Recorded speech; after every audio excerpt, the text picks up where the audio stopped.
some of these other places, they were trying to preserve them because it was so far beyond anything that they were capable of or that they knew of how to do. So they just tried to preserve these places. And and then there were some pharaohs, like in particular the pharaoh Akhenaten, who was considered a heretic by the Amun priesthood of Egypt.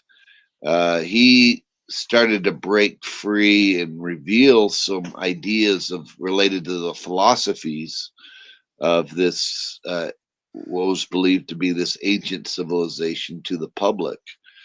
And Akhenaten, when he was deposed, his brother Tutmosis took this knowledge into places like Phoenicia. And Tutmosis was Moses, according to the Templar tradition. He was Akhenaten's brother. He grew up in the court. He didn't know he knew the ways of the Egyptians and being in the court, but he was also passing on and preserving Akhenaten's monotheism that he had brought forth to the people. And so Akhenaten's brother Tutmosis, who was Moses, took this knowledge into Phoenicia. There was the Atan, or the Atanai, my Atan, which was the name of the god of Akhenaten. The Atanai ended up becoming Adonai, just meaning Lord in Hebrew. Adonai, right? Yeah, that's right. And then this ended up eventually developing into Judaism, and it was believed that Jesus later on, and Mary Magdalene and John the Baptist, they were all preserving this knowledge, and they were trying to bring Judaism back to its roots, and you know how the story goes from there. But from a Templar perspective, there was a belief based on artifacts that were found in Jerusalem that when the Templar order was digging in East Jerusalem, they did find a tomb, and in this tomb they found the remains of Jesus, John the Baptist, Mary Magdalene, and their children. And I say their children because the implication is that Mary Magdalene was married to John the Baptist, and they had children prior to John the Baptist's death. And when John the Baptist died, according to traditional Jewish law, the bride, the widow, could stay in the family by marrying, either a sibling or a cousin. Yeah. And so he would have married then Jesus, who then picked up the mantle of the work that John the Baptist was doing. And Mary Magdalene was a very wealthy woman and helped be a patron. And then they had children. So, and then those lineages continued to pass down this knowledge, and that's part of how it came to the Templar order to begin with. Wow. So what are some of the other sort of technologies that we should talk about? What, like some of the main things that you are sort of bringing to light to the world now? Like, I mean, you guys, you found stuff there. Yeah. So the main things were the main things that the order was looking for early on was arks, like the Ark of the Covenant. It was believed that the Ark of the Covenant was a power source, what we would call now an electrostatic capacitor, where it would build up electricity over several days and then release it through the garlands on the top of it. And when there was an alchemical substance that the Bible refers to as manna, which was actually this superconductive substance that could be derived from a number of things, including you could convert platinum metals like gold into this substance. But when it was put inside the arcs and inside these electrostatic capacitors, it would just produce a tremendous amount of electricity. And if you put those arcs inside these granite temples, granite, especially like rose granite, is because of the silica that's in it, and when it's subjected to pressure, it, it from like weight, extreme weight, it's actually piezoelectric, which means it produces an electric charge in itself. So when you have a electrostatic capacitor in a building that is of this granite material, it can generate a tremendous amount of electricity. In fact, we think that possibly even the Great Pyramid was originally built as a power plant where it would just broadcast electricity into the region if you had one of these arcs in the Inside the center of king's it. chamber, inside the king's chamber. Yeah, Yeah. And if you look at even the word pyramid itself, which is if we look at the Greek origin of this word Pyre. pyramid, pyramid just means fire in the middle is what it means. So that's exactly what we're creating. We're creating this electrostatic fire in the center, which would be of course broadcasted in the region, and many of the temples around Egypt and other places around the world actually had these. They were called. They're sometimes called butterfly clamps, but they're these butterfly-shaped indentations between stones around the perimeters of the temples, almost looking like a zipper that went all the way around the temple. So those Well, weren't structural. Those weren't structural pieces. No, they weren't structural. I mean, people think they were there to hold the stones together, but it would actually have to be wider in the center and narrower on the sides if that's what you're going to do. But we find the opposite. In here, we find it narrow in the center and wide on the sides. And these used to be filled with metal, or in some cases, wood. But all the ones that would be filled with metal would just act as receivers, for that electricity that was being broadcast. Yeah, there's perfect examples of it. So they would, if you had metal in there and they were all lined on these stones that went around the temple, really what we'd do is it would just pick up that electricity that was being broadcast and it would charge the temple itself. And I don't think they were necessarily using it for lighting, though they may have, but it certainly would have generated a charge at the temple. And so, like anyone going into the temple, if they went to touch one of the statues or something, it would shock them, which would seem like the power of the gods, right? If you didn't understand what was happening there, So does that mean there must have been a bunch of arcs then, right? There must yes, have the Ark of the Covenant. 100%. They must have been kind of ubiquitous. Yeah. So the Templar Order found 10 of these arcs, which we currently have in vaults here in the New World of the Americas that we've been holding on to. But but they probably had hundreds of these arcs all over the ancient world. And in fact, we find replicas of them in very diverse cultures from Egypt to Jerusalem to all the way to Japan, and then of course we find it in the Americas too. And so Um, there were probably hundreds of these arcs all over the world, and we think they were probably put at like uh, what we refer to now as world grid points, where there are these electromagnetic lines of force that go around the planet that are sometimes referred to as ley lines, Yeah.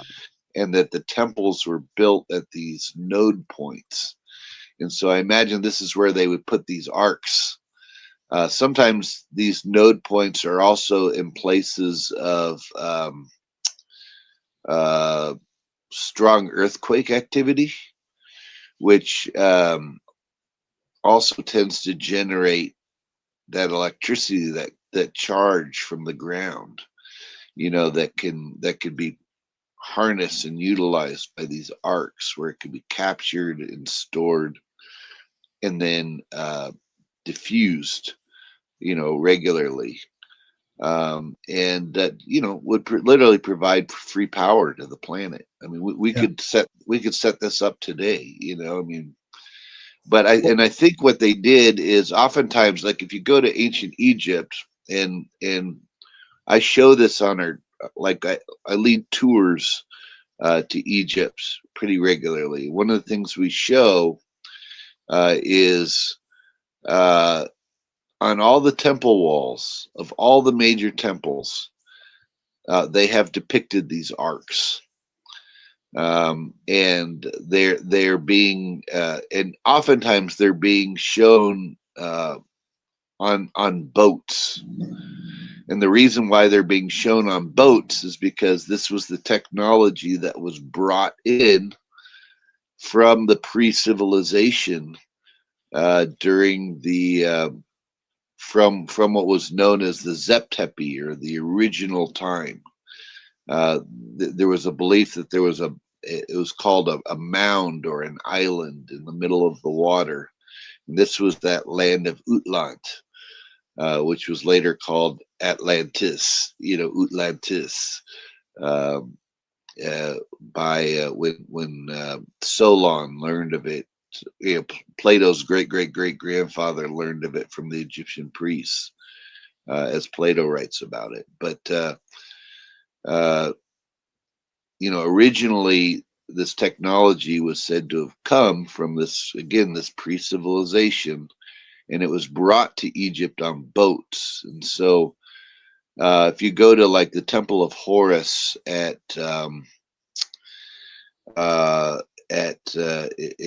Egypt,